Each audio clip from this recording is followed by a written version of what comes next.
Hey guys, welcome back to The Poor Investor. So yesterday I was preparing myself to do a recording. Unfortunately, I had a really bad phone call that my dad cut himself, so I had to go meet him up at a location that he was at where he actually cut his hand. On his left hand, he has a huge gash. They called the ambulance patched him up, and then he had to go to the ER, the emergency room, in order to get stitches. And obviously that deterred my plan of recording. So then I thought about it as I was driving there and back. I was like, you know, shit happens. Like, that's life, right? I mean, luckily it wasn't like terrible news where, you know, something dramatic happened, but it was just a cut, but it was deep enough. All right, guys. So he's doing fine right now. I'm actually going to be leaving here in a little bit to go visit him and my mom with the kids. Jumping back on topic right now. Let's go.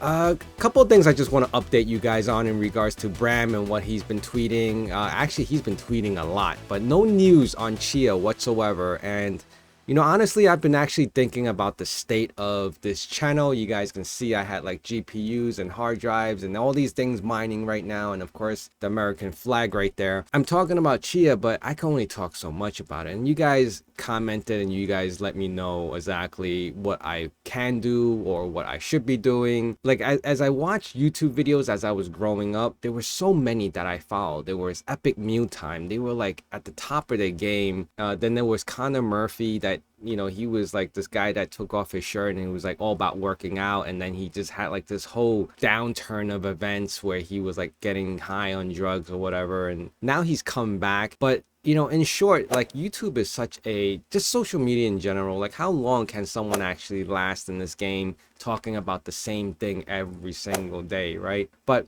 here I am again, like always. I'm going to be talking about the price of XCH, $42.08 right now. And this has been holding up pretty well within the last couple of days, which is really surprising to me. But then when I look at it again in Kucoin and the trade volume, I'm not so surprised. So we're getting like these high volumes. Look at this average price of $41 for an XCH, $155. Someone's buying it for $6,500. Here you got one that's buying it for an amount of $4,400. It's crazy the amount. So it's maintaining the price in the 40s. Crypto Bubble says we're up 2.9% and we are ranked 156. So it is moving up the ranks only because a lot of the other altcoins are dropping off. But we are at a lower amount of nodes compared to what was being said. We heard numbers upward of 200,000 plus, and now we're back at 148. And if we go over to the Net Space, we're at 22.9. And some of you have actually commented and told me that you guys do plot different plot sizes in order to maximize the amount of space that you take up on your hard drives. And I know Lithium Solar actually commented that he actually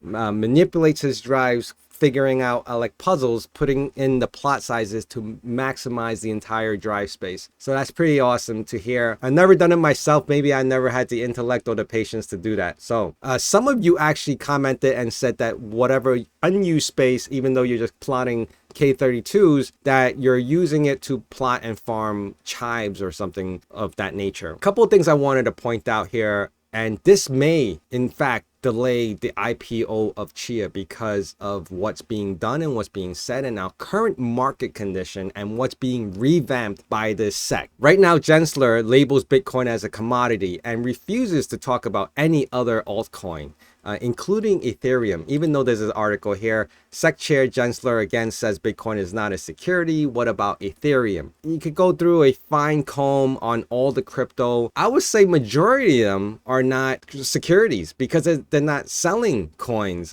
Maybe some of them are, but they're going top level down, right? So Bitcoin, the biggest holding, the biggest market cap, they're targeting that first. And I'm pretty sure as time goes on, they're going to start targeting all these other altcoins and seeing where they stand between if they're a commodity or a security. So if it was a security, it's as if we were buying XCHs from Chia to own a part of it, but we're not. So it's not really considered a security. So here's an article in regards to what's a security and what's a commodity. A security would be something like an ETF or stocks into the company where you own ownership of it. You actually have a part of it because you purchased it directly from them. The commodity is more of a raw material. So in this case, like Bitcoin is just a coin. It doesn't really do anything. It's like gold, right? So that's a commodity. Commodities are raw materials that are used as inputs in the production of other goods or services. Now, in this case, I don't know what other goods or services Bitcoin is good for besides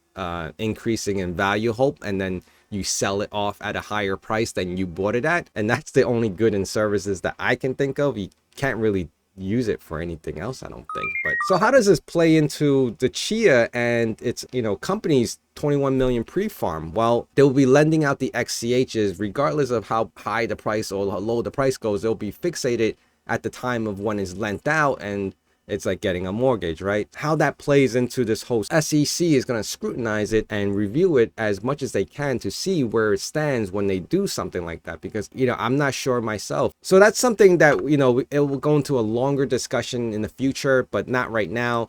So Bram actually tweeted, and he had many tweets throughout the day, actually, from the 25th and the 26th, but I'll take one in particular. It's this one. So Bram here tweets about, if Ethereum haven't gone down this whole proof of stake misadventure, they'll have the option to switch to proof of space and time right now, which is both proven and actually decentralized. And of course, he continues, I haven't run into him for years, meaning the creator of Ethereum, but Ethereum developers haven't been interested in my warning about POS, sharding, or on-chain scaling, or even listen to the very directly given advice about using VDFs, which have working and they don't. Obviously this is a situation of can't cry over spilled milk, because it's already being said and done. They're going to POS, which I'm referring to Ethereum. And the whole point of that is financially, a lot of people have money involved in this, and the stakes involved in order to transition to the POS is already taking place. So obviously going to another option is probably going to be out of the question. But as the thread continues on this Twitter space, Gene confirms that you can actually co-farm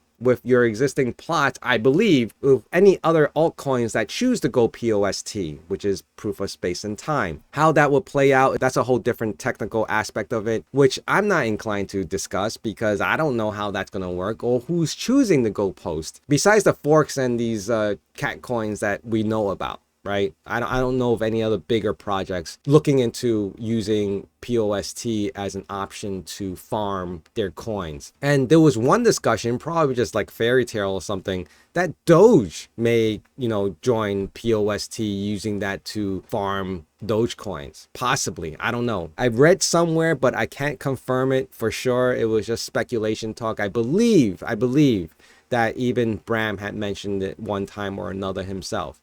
All right, guys.